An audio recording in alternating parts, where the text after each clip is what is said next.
예. 오늘 본문에는 부르심이라고 하는 단어가 나옵니다.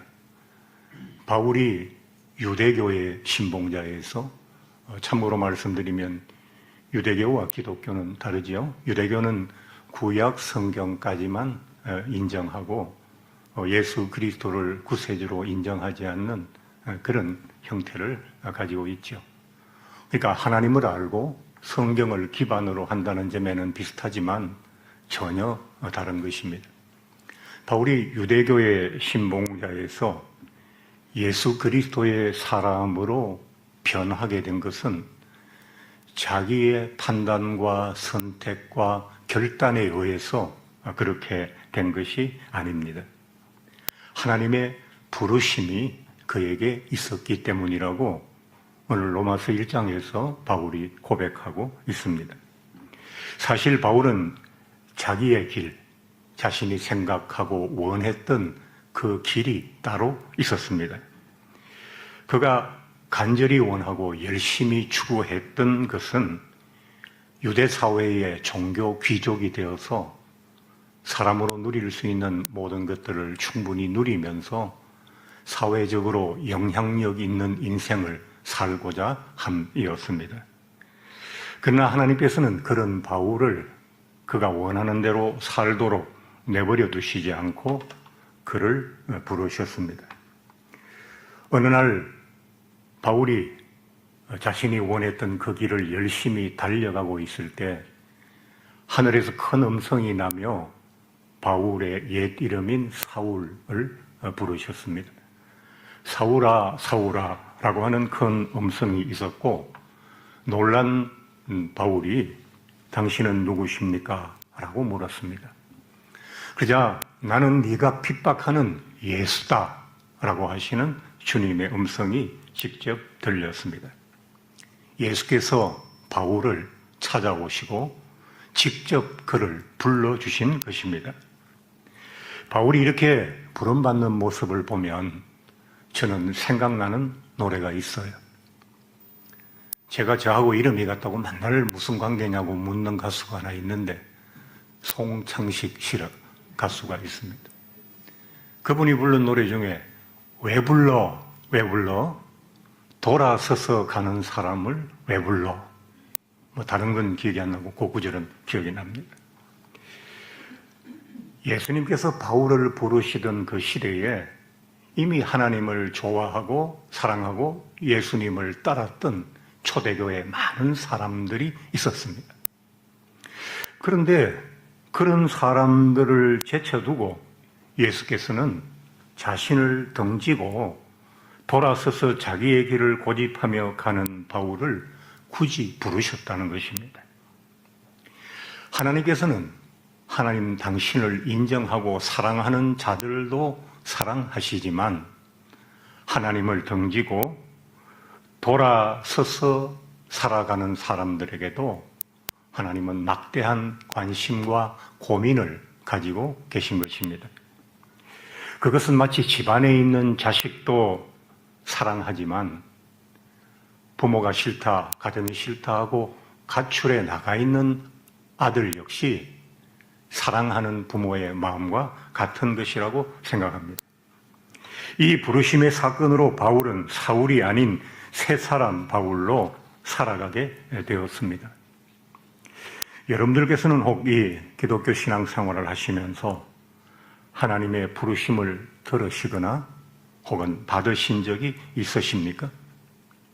우리가 기도할 때에도 예배 드릴 때에도 하나님을 부르지만 사실 우리가 하나님을 부른 것이 아니고 하나님께서 우리를 먼저 부르셨습니다. 내가 하나님을 부르기 전에 하나님이 나를 부르시는 것이 순서에 맞습니다. 하나님께서는 오늘 본문처럼 소리로만 우리를 부르시지는 않습니다. 하나님께서는 각양의 다양한 방법으로 우리를 부르시고 자기의 자녀들을 삼아 주십니다. 모세에게는 떨기나무 불꽃의 신기한 모양으로 그를 부르셨고 베드로에게는 고기잡이를 끝내고 그물을 정리하는 그 백전에서 바로 옆에서 말씀하시는 예수님의 말씀을 귓등으로 들으면서 그는 부르심을 체험하였습니다. 다윗은 선지자를 통해서 부르심을 받았고, 바울은 열심히 달려가고 있던 도로상에서 주님의 부르심을 받았습니다. 하나님께서는 다양한 방법으로 우리를 부르시지요. 다만 부르심에 있어서 중요한 것은 뭐냐 하니까, 부르심을 받은 자가 하나님의 부르심에 대한 자각과 확인이 반드시 있어야 한다는 것입니다. 부르심에 대한 자각과 확신이란 게 어떤 뜻이냐 하니까 이런 뜻입니다. 당신은 왜 예수를 믿으십니까? 누가 질문한다면, 당신은 왜 이 동네에 하고 많은 교회 중에 선일교회에 나와서 예배를 드리십니까? 라고 묻는다면 많은 대답들이 있을 것입니다. 과거에 어떤 분은 이 동네에 교회들이 많은데 왜 선일교회에 나오셨습니까? 그랬더니 선일교회 밥이 제일 맛있어요. 그렇게 대답하신 분들. 요즘 밥을 안 해서 밥맛으로 오시는 분이 없을까 봐 굉장히 걱정하고 있습니다. 왜 선일교회를 선택했느냐?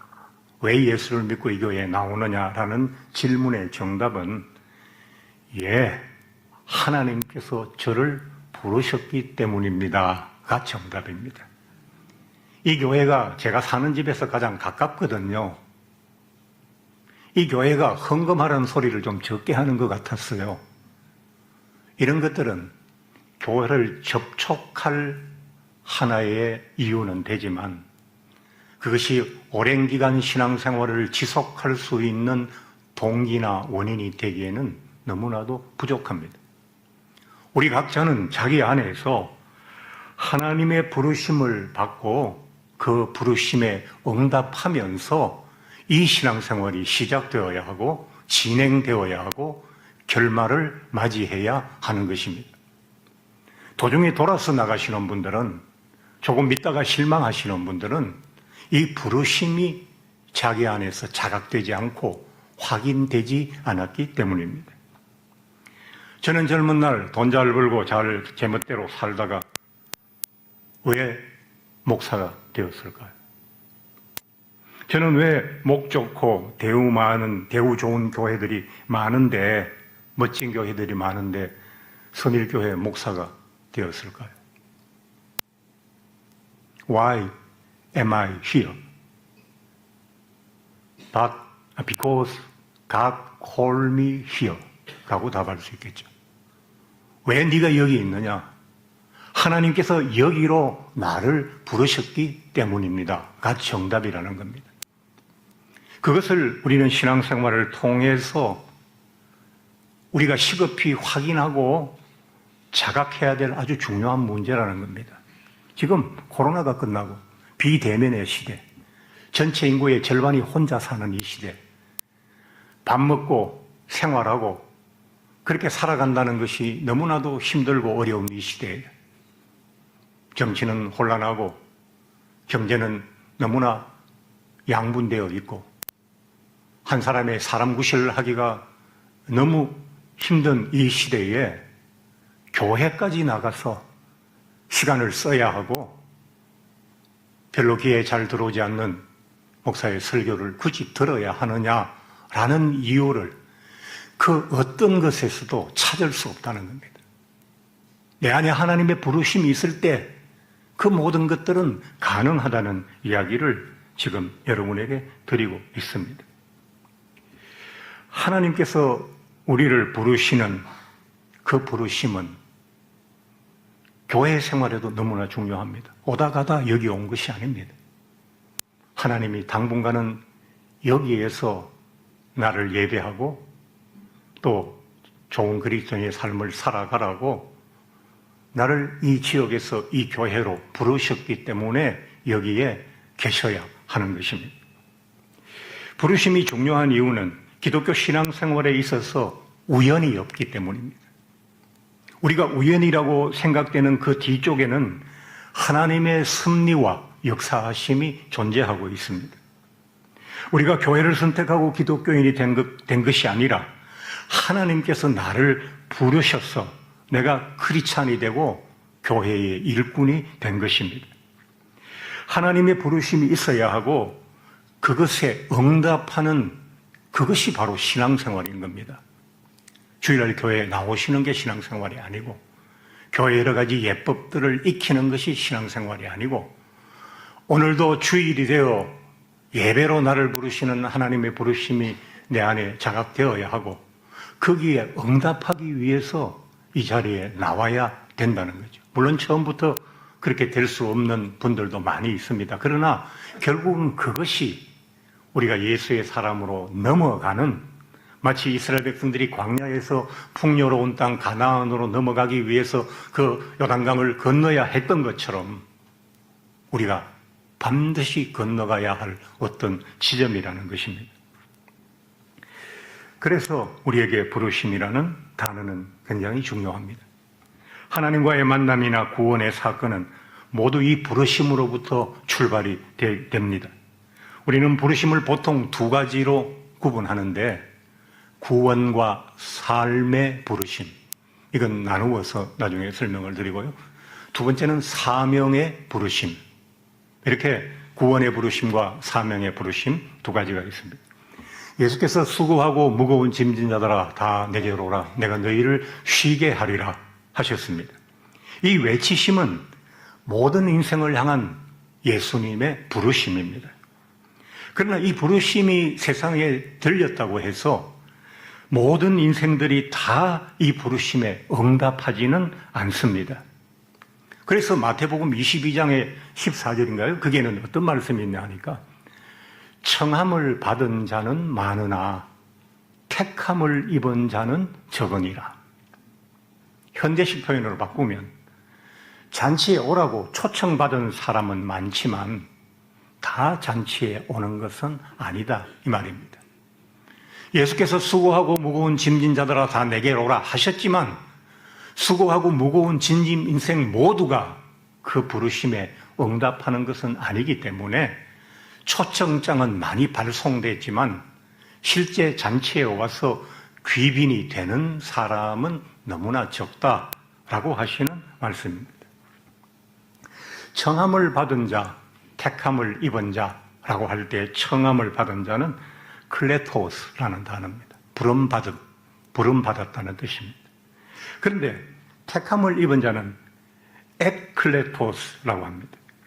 이건 곤란에다 선택을 받다 그런 뜻입니다. 부름을 받았을 때 응답하는 자는 선택받은 자입니다. 우리가 외국에 나가서 어떤 분이 좀 다급한 일을 당해서 말은 안 통하고 이러니까 여기 어디 한국 사람 계세요? 중국 사람이나 일본 사람이나 한국 사람 비슷하잖아요. 그랬을 때 그 말을 듣고 네 여기 있습니다라고 대답하는 사람은 당연히 한국 사람이겠죠. 왜? 그는 한국말을 알아듣는 한국인이기 때문입니다. 마찬가지로 하나님께서 부르실 때에 응답하는 자는 창세전에 예수 그리스도 안에서 하나님의 선택을 이미 받은 사람들이라는 겁니다. 선택을 받았기 때문에 하나님께서 예수께서 부르실 때 응답할 수 있는 겁니다. 우리가 선택받는다는 것이 응답할 때 선택을 받는 것이 아니고 선택받았기 때문에 응답할 수 있다 이 말입니다. 무슨 의미인지 이해가 되시죠? 내가 예수를 믿어주고 내가 예수를 수많은 종교 중에 나의 종교로 선택해서 하나님께서 내가 너를 받아들여주고 네가 택함을 입도록 해줄게. 그때 우리에게 천국과 구원의 자격을 주신 것이 아니고 천국과 구원의 자격은 이미 전에 선택을 받았는데 그 선택받은 자와 선택받지 못한 자가 어떻게 구분되느냐 하니까 하나님의 부르심을 받았을 때 응답하는 자가 이미 선택받은 자라는 논리입니다. 우리가 오늘 예배에 나온 것도 일종의 응답이죠. 하나님의 부르심에 대한 응답입니다. 어떻게 오셨든지 밥맛이 좋아서 오셨든지 그것도 넓은 의미에서 부르심이라고 할 수 있겠죠. 또 예전에 좀 전원적으로 교회가 리모델링 하기 전에 이렇게 전원주택처럼 비닐 사이딩으로 하얗게 이렇게 교회가 지었을 때 교회가 이뻐서 왔습니다. 예수 전혀 믿지 않던 분이 그런 것도 넓은 의미의 부르심입니다. 그런데 오늘 예배에 나오신 여러분은 분명한 하나님의 부르심에 대한 응답이겠죠? 예. 그렇다면 여러분은 이미 창세전에 예수 그리스도 안에서 선택을 받은 하나님의 자녀들이신 줄로 믿습니다. 두 번째는 사명의 부르심입니다. 오늘 본문에서 바울은 자신이 예수 그리스도의 복음을 위하여 일하는 사도로 부르심을 받았다고 했습니다. 바울에게는 구원받는 부르심과 사명의 부르심이 동시에 이루어진 것 같습니다.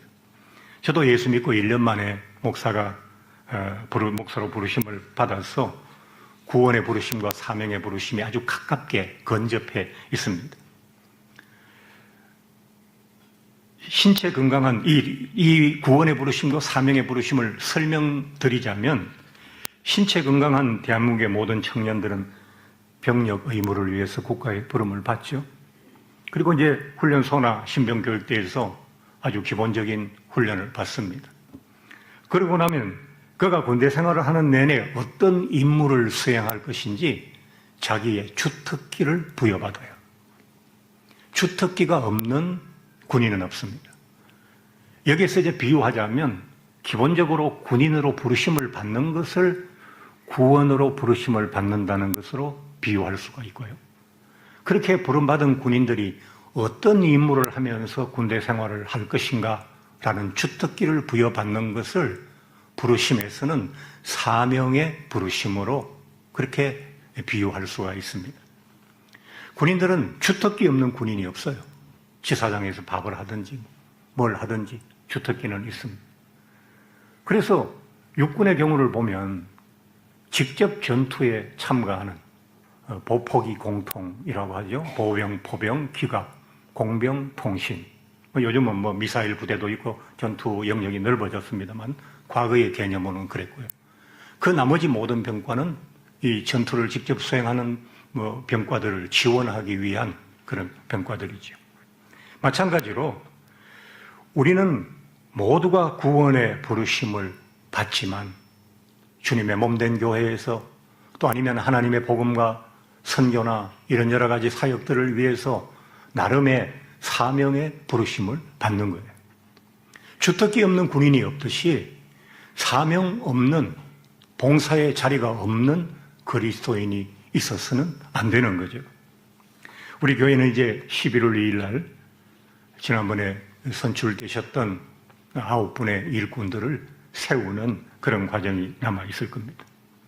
사명을 다른 말로 조금 더 좁혀서 직분이라고 말하는 것입니다. 이 직분은 크고 작은 차이가 없고 높고 낮은 차이가 없고 중요하고 가벼운 차이가 없는 것입니다. 이 직분은 아주 사람의 보기에는 하찮아 보이는 것이라도 다 하나님을 향한 사랑에서 나온 것이고 예수 그리스도의 몸된 교회와 복음을 위한 것이기 때문에 모두가 귀하고 소중한 것입니다. 이제 마지막 세 번째로 아까 나누어서 말씀을 드린다고 했죠. 삶 속에서의 하나님의 부르심입니다. 하나님의 부르심은 구원이나 사명 같은 큰 덩어리의 부르심만 있는 것은 아닙니다. 하나님은 바로 매일매일 하루하루 살아가는 우리들의 삶 속에서 끊임없는 부르심과 응답을 우리와 주고 받으십니다. 이 부르심과 응답은 구원의 부르심과 사명의 부르심에 못지않게 너무나도 중요합니다. 기도로 하나님과 소통한다는 분들이 많이 계시죠? 그런데 기도는 어떻게 보면 삶 속에서 우리를 부르시고 우리의 대답을 듣기를 원하시는 하나님의 부르심과 응답에 비하면 굉장히 어색한 거예요, 기도는. 왜냐하면 하나님 아버지 해놓고 아버지잖아요. 주시옵소서 영광과 존귀와 찬양을 드리옵나이다. 우리 그렇게 기도하잖아요. 이게 부모와 자식 사이에 되어질 대화의 모습은 아닌 것 같지 않습니까? 예를 들어서 말입니다.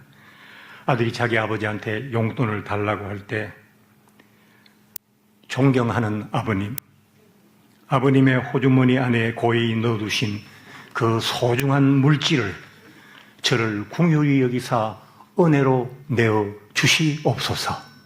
그럼 아버지가 자식 보고 뭐라 그러겠어요? 너 미쳤나? 그러지 않겠어요? 아빠 돈 좀 줘. 그게 부모와 자식 간의 대화입니다. 아빠 돈 없어, 임마. 그게 더 자연스럽지 않겠어요? 그래서 여러분이 하나님께 기도하려면 그게 평상시에 잘 됩니까? 안 되지요? 교회 와서 막 찬양을 쫙 깔아주고 뒤에 십자가에 불을 꺼가지고 빨간 십자가만 보여 약간 무섭게 하고 막 이래가 하옵나이다 하시옵소서 주시옵소서 그래야 되는 것처럼 되니까 하나님과 대화를 기도의 자리에 나오지 않는 분들은 하나님과 대화라는 게 없어요. 그런데 하나님께서 우리를 그렇게 어색한 기도의 자리에서 우리를 부르시고 우리 응답을 받기를 원하시지 않는단 말입니다. 우리의 삶 속에서 우리가 살아가는 그 삶의 순간순간에서 하나님의 부르심과 응답이 있어야 된다고요. 하나님이 저를 어떻게 부르실까요? 대한예수교회 장로회 선일교회 담임 목사 송창호 씨 이렇게 부를까요? 아니요. 야 아들 그렇게 저한테 부르시지 않겠습니까? 그럼 저는 예 듣고 있습니다 라는 식으로 이렇게 부름과 응답을 나누는 거죠. 집에서 조용한 시간에 집 청소 깨끗하게 해놓고 커피 한 잔 옆에 놓고 소파에 조용히 앉아 있으면 핸드폰 요즘 음악 잘 나오니까 찬양이라도 틀어놓고 이렇게 앉아 있으면 하나님과의 실시간에 마음속의 대화들이 이루어지는 순간들이 많이 있습니다. 하나님께서 이런 삶 속의 부르심과 응답을 통해서 설익은 나를 무르익게 하시고 모난 나를 깎아내시고 단조로운 나를 영롱하게 만들어 나가시는 것이죠. 그런데 이런 것들을 많은 그리스도인들이 체험하지 못하니까 예수님은 교회에 올 때만 잠깐 생각하는 너무나도 어색하고 만나기는 해야 되는데 불편한 분, 그런 분으로 되어 있는 것이 아니겠습니까? 저는 혼자 있는 조용한 시간에 하나님의 부르심을 듣고 응답하는 일을 자주 합니다. 다 이야기하기는 어렵고 조금 몇 가지만 얘기하겠습니다. 2002년 무렵 교회를 건축하고 빚을, 돈 없이 교회를 건축했기 때문에 빚을 많이 졌습니다. 그런데 매달 2002년도에 500만 원이 넘는 적자가 매달 누적되었습니다. 제가 막 고민함이 불평했습니다. 하나님 왜 저를 이런 작은 교회에 보내서 개척을 시켰으면 좀 지원을 해 주시지. 큰 교회는 더 크게 지원해 주시면서 저는 왜 이렇게 작은 교회 목사하고 설교하고 기도하는 일이 힘든 게 아니라 은행에 돈 빌리러 다니는 일을 이렇게 힘들게 하십니까? 그랬어요. 근데 새벽 기도 시간에 교인들이 기도하고 다 간 다음에 제가 너무 속상하니까 오래 이제 엎드려서 울면서 기도했지 않겠습니까? 그때 하나님께서 무와 산삼 이야기를 제게 해주셨어요. 송 목사, 무는 얼마 만에 자라지? 잘 모르겠는데 한 몇 개월 만에 자라나요? 산삼이 약이 되려면 한 100년은 넘겨야지. 무가 얼마나 크지? 산삼의 몇 배가 되지? 뭐 수십 배. 큰 무는 뭐 수백 배 되지 않겠습니까? 한 100배 되지 않겠습니까? 네가 산삼이라고 생각하고 그게 좀 푹 썩으면 안 되겠니? 제가 예, 이해가 됩니다. 그랬습니다. 그런데 그건 하나님과 대화 속에서 논리적으로는 이해가 됐어요. 아, 내가 산삼이다. 근데 돈 빌리러 갈 때마다 나는 산삼이야 춤추며 갈 수는 없잖아요. 현실 속에서 자꾸 그 하나님의 설득과 위로가 다시 깨지는 거예요. 하나님이 그래도 너무 힘듭니다. 어느 날 새벽 기도 시간에 다시 혼자 기도할 때 너희 선일교회가 자리한 동네가 사람이 많지 않고 그때는 지금처럼 많지 않았거든요.